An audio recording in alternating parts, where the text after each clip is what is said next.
15장 소돔의 멸망. 소돔은 매우 아름다운 도시였습니다. 소돔 주변으로 큰 강이 흘렀고 그 강의 기운으로 소돔 일대는 매우 풍요로웠습니다. 그 모습은 마치 아름다운 에덴 동산 같았습니다. 소돔 성으로 들어가는 길에는 야자나무가 줄지어 있었고 야트막한 언덕에는 올리브 나무들이 있었습니다. 해마다 올리브가 익는 계절이 되면 동네 사람이 모여 올리브를 수확했습니다. 또한 다른 쪽 언덕에는 포도 과수원도 있었습니다. 포도가 익는 계절이 되면 온 소돔성이 포도향으로 가득했습니다. 그 외에도 과일과 채소들이 풍성한 곳이었습니다. 그뿐 아니라 강 주변으로 푸른 초장이 펼쳐져 있었습니다. 그래서 양을 가진 목동들은 이곳으로 나와 양들을 치며 양들에게 풀을 먹이곤 했습니다. 너무나도 평화스러웠습니다. 그러나 평화로운 그곳은 우상 숭배가 가득한 곳이었습니다. 교통의 요지이다 보니 무역이 발전하였고 다양한 나라와 민족들이 어울려 살았습니다. 각 나라의 상인들은 자신들의 신에게 경배드리기를 원했습니다. 그러다 보니 도시 곳곳에는 다양한 신의 신전이 있었고 그곳에서는 매일 다양한 형태의 제사가 드려졌습니다. 그뿐 아니라 돈 많은 상인도 많고 또 여행자도 많다 보니 도적들과 강도가 우글거리는 곳이었습니다. 밤이 깊으면 도시 골목골목에서는 온갖 형태의 범죄가 일어나곤 했습니다. 부모님들은 자기의 자녀들이 해를 입을까 두려워 해가 지기 무섭게 아이들을 데리고 집으로 들어갔습니다. 수빈아, 집으로 어서 들어와. 봄이야, 해가 졌다. 빨리 집으로 들어와. 해가 어느덧 서산으로 뉘엿뉘엿. 성빈아, 너도 집으로 들어와. 위험해. 어느덧 해가 서산으로 뉘엿뉘엿 지고 있었습니다. 석양이 지는 모습을 성 위에서 바라보는 것은 언제나 황홀했습니다. 멀리 있는 올리브 나무들이 다채로운 색으로 변화를 일으키고 밀밭은 황금색으로 물들었습니다. 그때 2명의 나그네가 소돔성으로 저벅 들어왔습니다. 누굴까? 그들은 얼마 전 아브라함을 찾아갔던 바로 그 나그네들이었습니다. 롯은 성문에 앉아있다 나그네들을 발견했습니다. 저 2명의 나그네가 누구지? 비록 소돔성에 살았지만 그래도 롯은 하나님을 섬기며 믿음을 유지하고 있었습니다. 롯이 누구예요? 아브라함의 사촌. 조카. 맞아. 롯은 얼른 일어나서 나그네들에게 다가갔습니다. 혹시 주무실 곳을 찾으시면 저희 집으로 함께 가셔서 쉬는 것은 어떨까요? 이 동네에는 불량배가 많아 귀한 손님들이 해를 입을까 걱정이 됩니다. 나그네들은 롯의 요청에 감사를 표하며 대답했습니다. 괜찮습니다. 여관이나 쉴만한 곳을 찾아보겠습니다. 처음 보는 분에게 폐를 끼칠까 걱정이 됩니다. 롯은 다시 한번 간곡히 말했습니다. 이곳은 매우 악한 곳입니다. 이미 동네 불량배들이 당신들을 주목하고 있을 거예요. 이대로 캄캄한 거리를 지나가다가는 큰 병변을 당할 것입니다. 소돔은 아름다운 도시지만 강도와 또 도적이 많은 도시이기 때문이에요. 불편해하지 마시고 저희 집으로 가시지요. 나그네들은 감사를 표하고 롯을 따라 나섰습니다. 그들의 모습을 멀리서 지켜보던 동네 불량배들이 그들의 뒤를 쫓았습니다. 그들을 눈치챈 롯의 발걸음이 빨라졌습니다. 서두르세요. 나그네들도 롯을 따라 빨리 걷기 시작했습니다. 어느덧 롯의 집에 다다랐습니다. 불량배들은 문을 열고 들어가는 롯을 큰 소리로 불러 세웠습니다. 롯! 그리고 험악한 표정으로 나그네들을 넘기라고 협박했습니다. 롯, 너도 저들과 함께 봉변을 당하고 싶지 않으면 저 나그네 2명을 우리에게 넘겨라. 분위기가 험악해졌습니다. 불량배의 숫자는 더욱 늘어났습니다. 형제들이여, 제발 이런 악한 일을 그만두시오. 이들은 내 손님이오. 손님을 잘 대접하는 것은 우리의 관습이오. 당신들이 원하는 것은 내가 다 들어줄 것이니 내 손님들에게는 아무런 해도 가하지 마시오. 부탁이오. 롯이 간청했지만 불량배들은 롯의 말에 주의를 기울이지 않았습니다. 빨리 내놔! 그때 나그네들이 불량배들의 눈을 어둡게 했습니다. 불량배들은 갑자기 그들에게 닥친 일로 인하여 깜짝 놀라 흩어졌습니다. 앞이 안 보여요. 사실 이 나그네들은 하늘의 천사들이었습니다. 누구? 천사예요. 나그네들은 롯의 진실함과 친절을 보고 감동을 받았습니다. 그리고 롯에게 하늘의 비밀을 알려주었습니다. 하나님께서 소돔성을 심판하기로 결정하셨습니다. 당장 짐을 싸서 가족을 데리고 피신하세요. 도망가세요.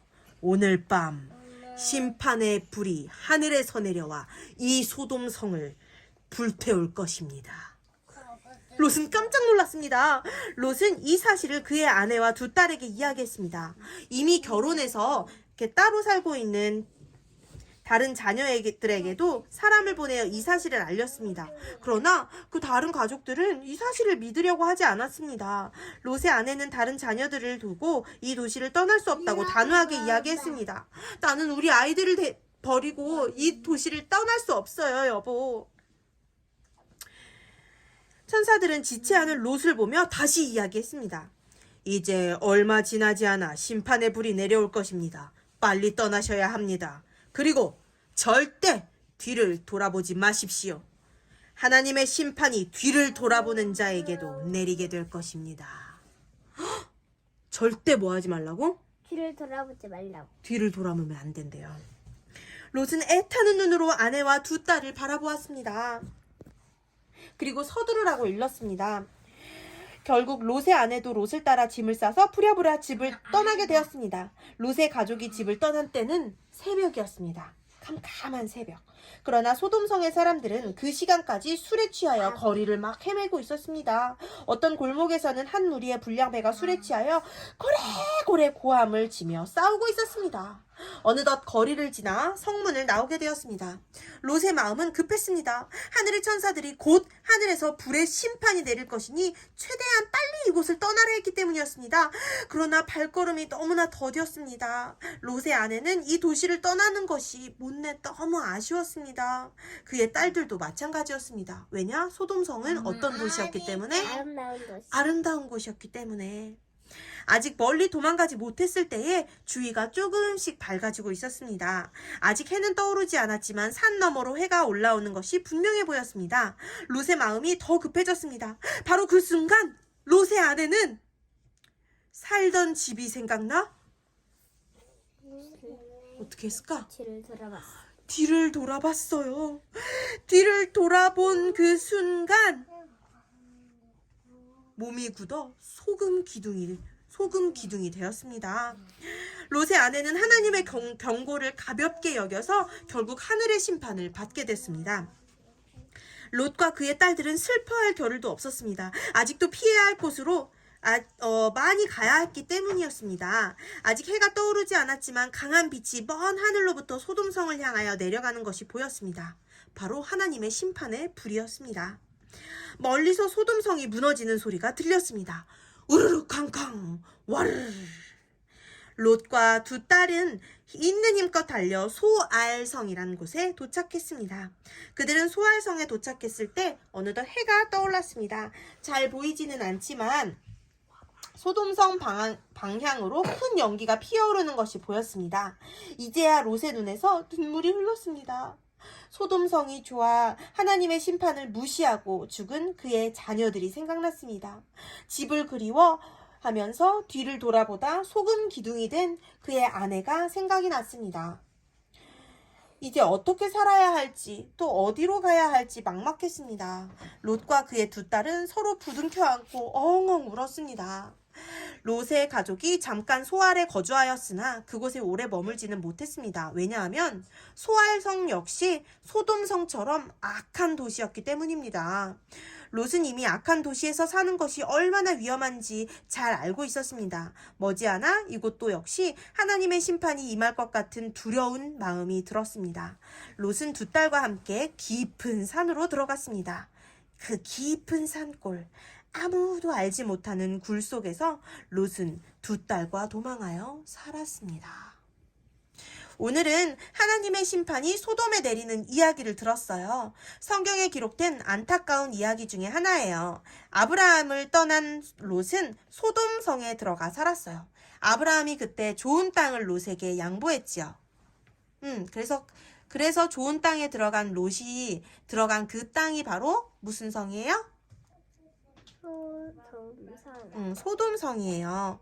소돔성에서도 역시 롯은 신앙을 지켰지만 그의 자녀들의 생활은 하나님의 뜻과 멀어진 삶을 살고 있었지요.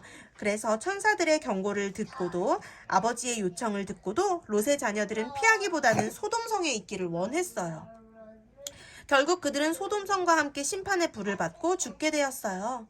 소돔성은 오늘날 이 세상을 상징하고 있어요. 우리가 사는 이 세상을. 어린이 친구들이 사는 이 세상도 역시 소돔성처럼 죄가 많고 아주 악해요. 우리 수빈이와 보미는 알지 못하지만 소돔성에서 일어난 악한 일들이 이 세상에서도 매우 자주 빈번하게 일어나고 있어요. 하나님께서는 롯에게 경고하셨던 것처럼 오늘날 이 세상에도 경고를 하시고 계세요. 교회를 통해서 하나님의 기별이 적힌 전도지를 통해서 계속 경고하고 있는데 세상은 하나님의 경고를 들으려 하지 않아요. 결국 이 세상의 운명은 어떻게 될까요? 예수님께서 재림하실 때에 소돔성이 멸망했던 것처럼 이 세상도 역시 하나님의 심판을 받을 거예요. 이런 세상에 사는 우리들은 어떻게 살아야 할까요? 우리 수빈이와 봄이 여러분이 오늘의 이야기를 통해서 아브라함의 생애와 롯의 생애를 비교할 수 있게 되기를 바랍니다. 롯은 소돔에 살면서 믿음을 지켰지만 세상이 주는 영향력에서 자유롭지 못했어요. 이유는 간단해요. 롯의 집은 사탄의 유혹이 강력한 곳에 있었기 때문에 그래요. 여러분이 하나님의 말씀과 뜻대로 살기를 원한다면 아브라함처럼 자신의 삶을 세상이 주는 영향력으로부터 구별할 필요가 있어요. 그리스도인 품성에 이롭지 못한 감화 아래 우리를 노출시키면 안 돼요. 아브라함이 그랬던 것처럼 하늘을 바라보며 하늘나라에 가기를 소망하고 하나님의 말씀을 가까이 하기를 바랍니다. 항상 예수님을 생각하고 예수님의 뜻대로 살도록 해요. 그러면 세상을 통해 주는 나쁜 영향력으로부터 여러분 자신을 지킬 수 있어요. 끝.